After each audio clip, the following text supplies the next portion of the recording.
You've been following the Justin Baldoni, Blake Lively thing? Bro, Blake Lively, talk about ruin your reputation, and Ryan Reynolds. Yeah, they fucked up. So Joe Rogan just entered the chat, and he is team Justin Baldoni. Joe Rogan just obliterated Blake Lively and Ryan Reynolds with one brutal word on his podcast. Joe Rogan becomes the latest celebrity to blast Blake Lively and Ryan Reynolds. He didn't flinch as he exposed their manipulative tactics to wreck Justin Baldoni's life, both financially and emotionally. Justin's physical and mental well-being was severely impacted by this. Now, with the truth coming out, it's finally their turn to face the consequences. Joe Rogan just walked into the chat like it's a UFC main event, and he's ready to take heads off. No gloves, no filter, just fire. And guess who's in the crosshairs? Blake Lively and Ryan Reynolds, the so-called Hollywood darlings, who just got metaphorically thrown off their pedestals by a man with more reach than their entire PR teams combined. And Joe Rogan is the latest personality, celebrity to come forward and defend sweet Justin Baldoni, calling out Blake Lively and Ryan Reynolds, saying they effed up. We're talking 14.5 million Spotify listeners, 16.4 million subscribers on YouTube, and 18.9 million Instagram followers. That's not a voice. That's an earthquake. And Joe didn't whisper his thoughts. He shouted them. This isn't some gossip-level celebrity drama.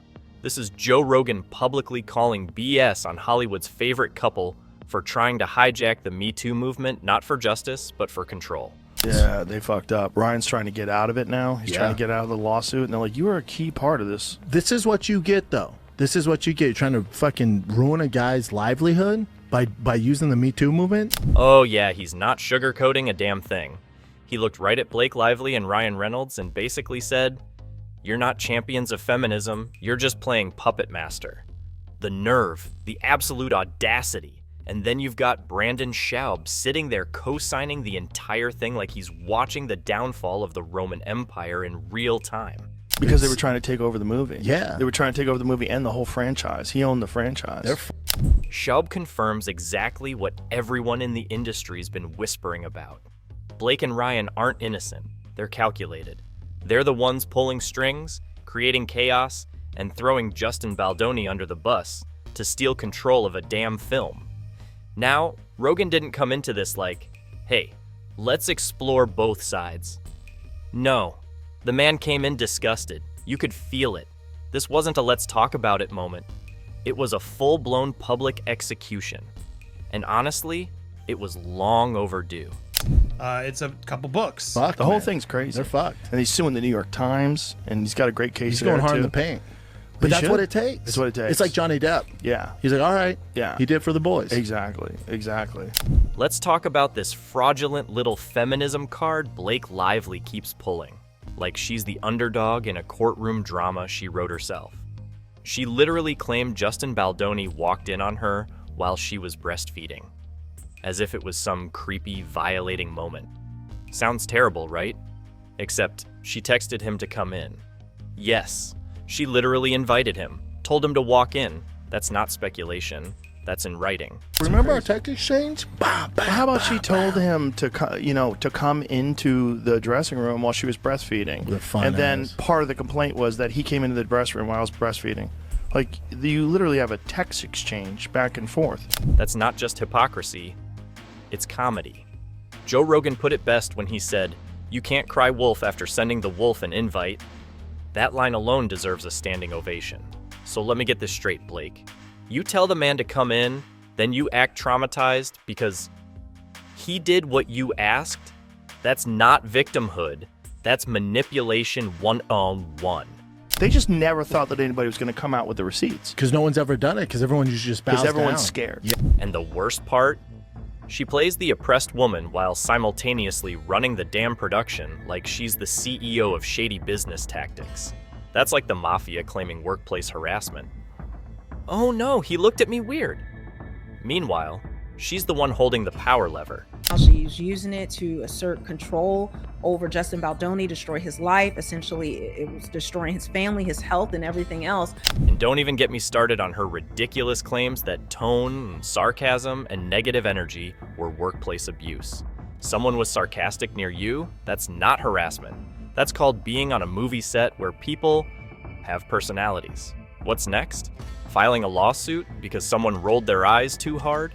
That it's a bunch of fabrication and lies, and then you see the control that she took over the movie. And I just don't see how any of these reporters are coming to that conclusion other than they are just trying to meet some type of agenda. This entire charade has been treated with kid gloves by mainstream media because Blake is, of course, Blake. Famous, blonde, married to Mr. Sarcastic internet poster boy. That's all it takes, apparently, for people to throw their brains out the window and blindly believe everything she says. But now that the actual evidence, and I mean real, tangible, time-stamped evidence, is coming out, people are starting to go, wait, what the hell is this?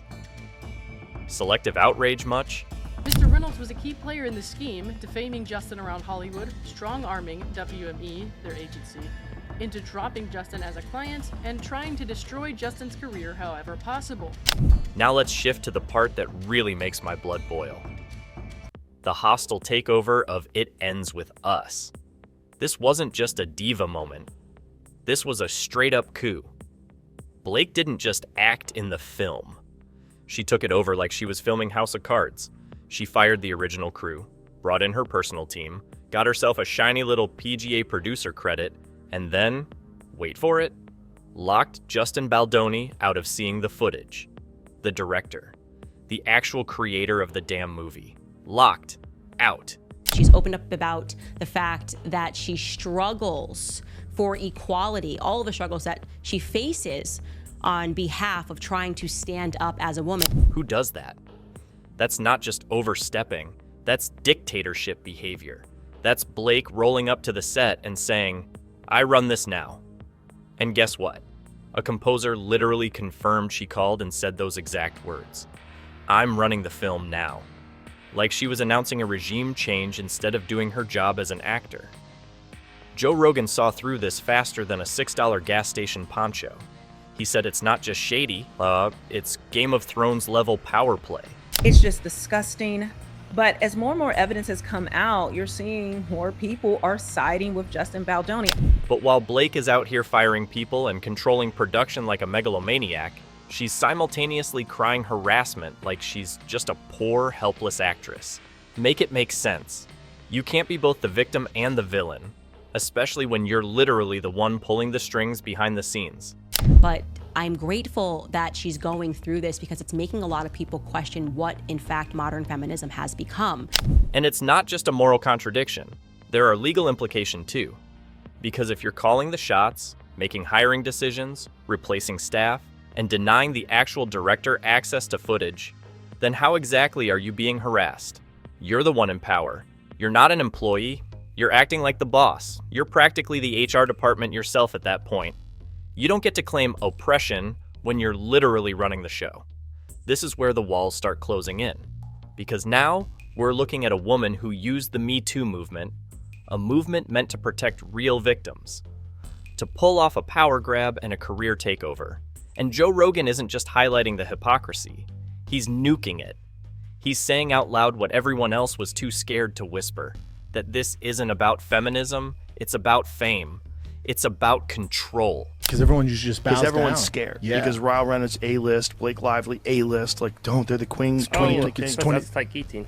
Oh, And it's about two A-listers thinking they could steamroll over someone like Justin Baldoni because they assumed he'd be too afraid to fight back. But they forgot one thing. He had receipts. And now, Rogan's got a mic.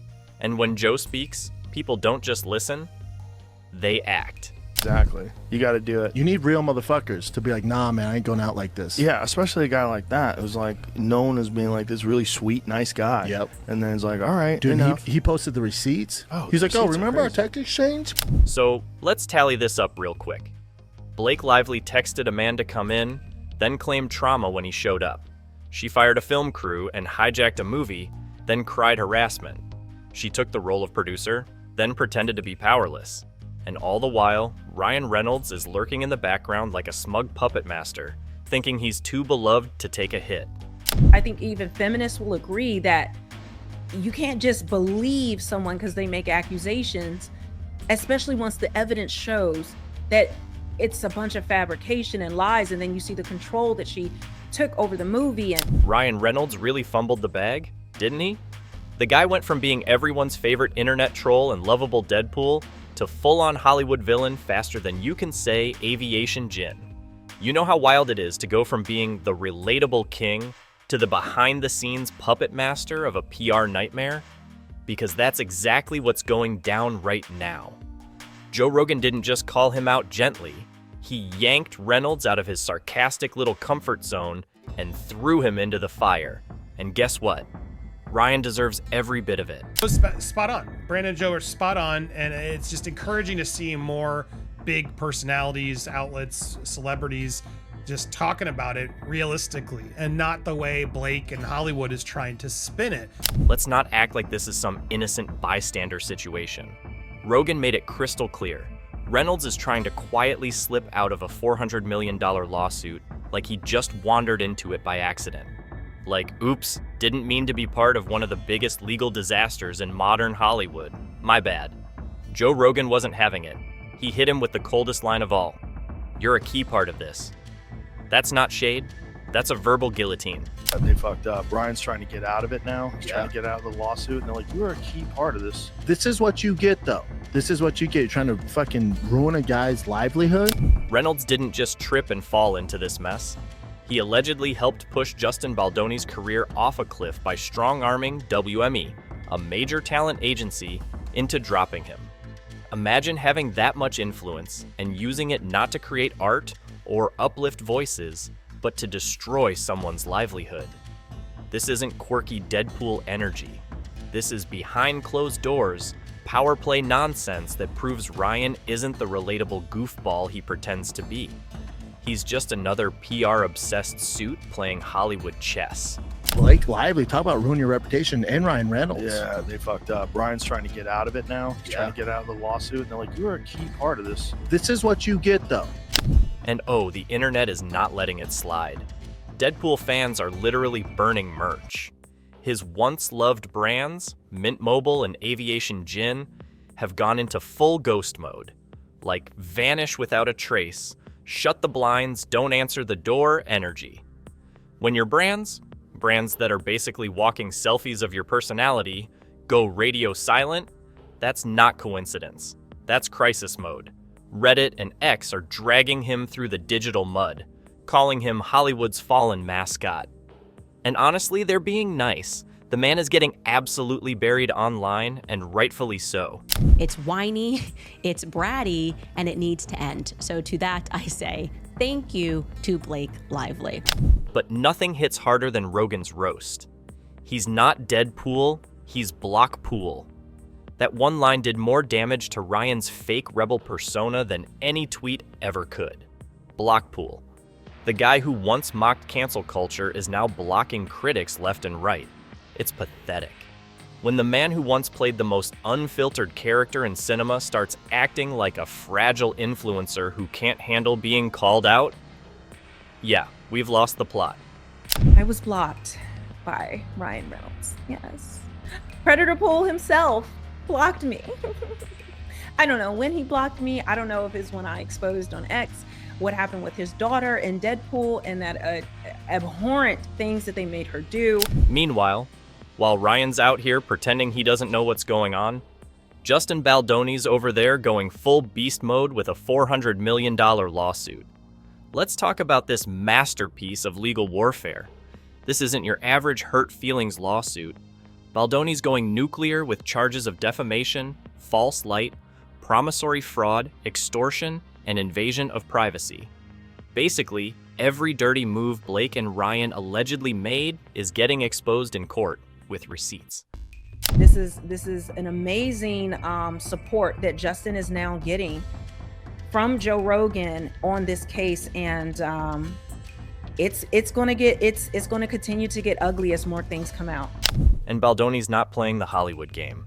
He's not settling in secret. He's not signing some NDA and disappearing into the shadows. Nah. He said, "Screw your fake deals. I'm burning this all down in public." That's what you do when you know you're right and you're not afraid of anyone's fake power. He launched a full-blown website. Yes, a website, not just a few tweets or Instagram stories. A damn digital war room. It's got text messages, audio clips, behind-the-scenes footage, and actual crew testimonials. This isn't hearsay, it's a courtroom in HTML. So he looked back at those images from last year. He spent endless hours on this project, and for it to end this way really caused him a great deal of pain, I can imagine. He lost weight, struggled with poor eating and sleeping, became severely depressed, constantly having to defend himself against false accusations. Again, I will also say this is good for his lawsuit. And Joe Rogan? He's loving every second of it. He called it what it is, a reputation scorched earth tour, not a lawsuit, a full-on demolition of Hollywood BS. This is what happens when someone finally says, I'm done being polite. Now, clearly Joe's not afraid. He says what he wants. He always has. But still, it's still a massive, big platform. And to see him out there talking about it. Baldoni is swinging with evidence while Blake and Ryan are out here playing the we're just innocent artists card like anyone's buying it anymore. But let's get to the one moment that flipped everything. The exact second when Joe Rogan didn't just support Baldoni, but shifted the entire narrative. It wasn't a monologue. It wasn't a rant. It was one word: receipts. And then you see the control that she took over the movie. And I just don't see how any of these reporters are coming to that conclusion other than they are just trying to meet some type of agenda. He didn't say allegations. He didn't say his side of the story. He said receipts.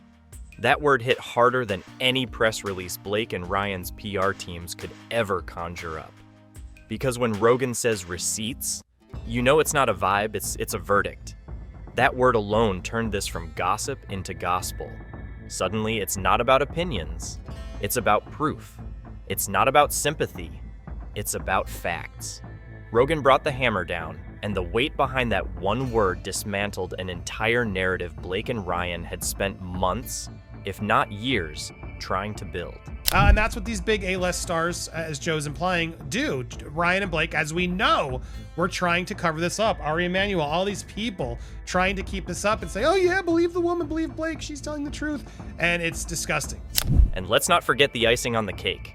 Rogan comparing Baldoni to Johnny Depp. That's not just a compliment. That's a full-blown passing of the underdog torch. Rogan literally says, he's doing it for the boys. That's not a throwaway line. That's a battle cry. It taps into the same cultural shift that happened when people realized Amber Heard wasn't the only victim in the room. That sometimes men get lied about. That sometimes men lose everything based on fake stories. He owned the franchise. They're fucked. The whole man. thing's crazy. They're fucked. And he's suing the New York Times, and he's got a great case He's there going hard in too. the paint. But He that's should. what it takes. That's what it takes. It's like Johnny Depp. Yeah. He's like, all right. Baldoni is standing tall right now, not just as a guy defending himself, but as a symbol for every man who's been torn down without a voice. And Rogan knows that. That's why he didn't just talk about the case, he amplified it. He made it impossible to ignore. You've got truckers, gym bros, dads, average dudes who usually don't care about celebrity drama now, watching this unfold and going, wait, they tried to ruin a man's life over lies? Unlike Blake Lively, who's out on South by Southwest in these dresses and changes and narrating Penguin documentaries, and Ryan's getting awards and showing up to TED Talks, Saturday Night Live. Those two are still working. They're still making it all happen. Meanwhile, Blake's still out here acting like the wounded angel, and Ryan's pretending he dropped his way into this mess by accident. The gig is up, the masks are off, and when Joe Rogan drops a word like receipts into the mix, it's game over for Hollywood fakes. So while Ryan Reynolds keeps blocking people like a high schooler who got dumped, and Blake Lively continues her one-woman pity parade, Justin Baldoni is over here leading a damn movement. And he's not doing it with pity. He's doing it with proof. And that's what Hollywood's been terrified of all along. But yes, the fact that he was having such a tough time emotionally, physically, and those photos were disturbing him. These photos, I've stared at these photos too and building all her thumbnails. It's encouraging to see, yeah, he wanted to change. The media really thought they could pull a fast one this time, huh? The New York Times, the so-called paper of record, decided to play Blake Lively's personal cheerleader instead of doing, I don't know, actual journalism. Justin Baldoni didn't sit there and take it either. He straight up added the New York Times to the list of defendants in his already scorched earth $400 million lawsuit. You gotta mess up real bad to land in a courtroom next to Blake Lively and Ryan Reynolds, but congratulations, NYT, you made it. He lost weight, struggled with poor eating and sleeping, became severely depressed, constantly having to defend himself against false accusations. Again, I will also say this is good for his lawsuit. This is good to look bad. I know it's not, Rogan didn't hold back here either. He called it like it is. Journalism is dead. Baldoni just brought the shovel. And that's facts. You had a media giant willingly churning out puff pieces, parroting Blake's every word like she was reading them bedtime stories. No questions, no investigation, just copy-paste her PR team's email and hit publish. The second Baldoni released real, verifiable evidence, screenshots, voice memos, timestamps, the whole buffet, the media didn't backtrack. They went radio silent. No retractions, no updates, no, hey, we might have gotten this wrong. Just crickets. Justin's physical and mental well-being was severely impacted by this. An insider told Daily Mail it's extremely disturbing for him to look back at photos of himself from last summer when all this was going on. What's worse is that the few content creators who actually dared to speak the truth got slapped with the misogynistic label. You've got people like Andy Signor, Dave Neal, and even Rogan himself being accused of hating women because they dared to ask questions. Since when is journalism misogyny? Since when is fact-checking harassment? If you so much as doubt the Blake Lively pity parade, you're suddenly a villain. That's how twisted the narrative has gotten. To the point of misandrous, to the point where content creators, as you guys have seen, are being criticized as misogynistic just because we don't believe Blake Lively. Meanwhile, the internet? Oh, the internet is doing what the mainstream media refused to. They're flipping the script in real time. Blake and Ryan's little fairy tale is crumbling faster than Ryan's aviation gin stock. Blake's out here strutting around South by Southwest like she's untouchable, while Justin's out in Hawaii trying to hold it together after a year of emotional warfare and depression. He's going through a lot. The reality is he's going through a lot, and I got thoughts on this, but the contrast is sickening. She's out doing photo ops, while the man she tried to obliterate is in therapy, trying to process the psychological wreckage she caused. the father of two unveiled his new surprising look last week, shortly after admitting he was exhausted from a year of emotional stress. He's been spending time with his children in Hawaii with his wife, and he debuted this edgy haircut, stark contrast from his character in the movie. And Ryan Reynolds? This man is spiraling in real time. He's blocking critics on social media like it's his full-time job. You'd think someone who spent years marketing himself as the cool, sarcastic guy who can take a joke would actually be able to handle criticism. Nope. Turns out when the jokes are about him instead of from him, he folds like a lawn chair in a hurricane. Rogan said it best. This isn't Deadpool anymore. This is Blockpool, Wi-Fi Warrior Edition. The man's hiding behind a mute button like it's going to save his reputation. So over Ryan Reynolds. Enjoy it while it lasts, my good man. Cancel culture is sneaking up on you. And it's not just trolls or randos turning on them, it's everyone. Deadpool fans are done. Feminist bloggers are asking real questions. Movie lovers who bought into the Ryan and Blake power couple fantasy are now treating them like a used-up script nobody wants to see rebooted. Even gym bros and truckers, people who couldn't care less about Hollywood drama, are tuning into Rogan's podcast and going, wait, what did they try to pull? That's how far the backlash has reached. This isn't some niche cancellation.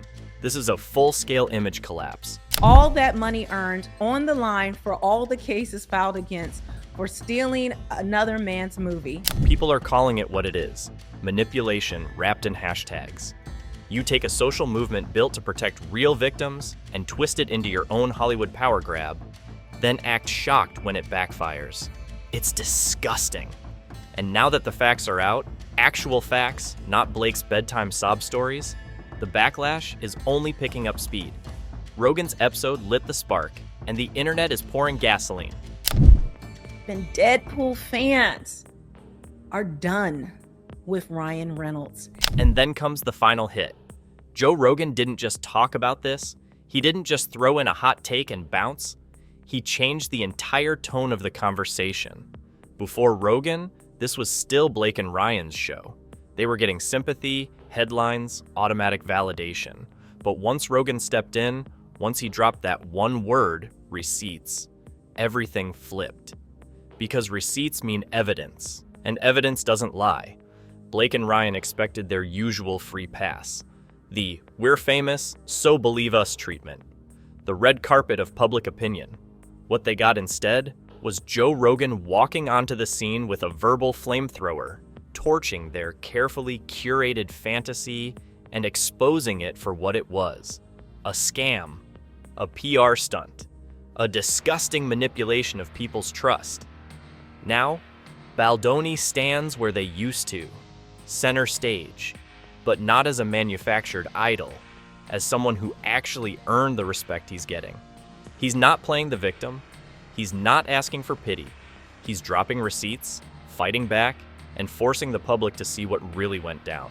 And people are responding, not with blind loyalty, but with clarity, with truth. You're going to come forward and make this complaint. You want to assume they're not lying and making stuff up, but sometimes they're over-exaggerating and such, as I think is happening in this situation. So, And that's what makes this whole thing so satisfying. Justin Baldoni isn't just standing up for himself. He's standing up for everyone who's ever been falsely accused, publicly humiliated, and abandoned by a system too afraid to question the golden couple at the top. Rogan knows that. That's why he didn't tiptoe around this topic.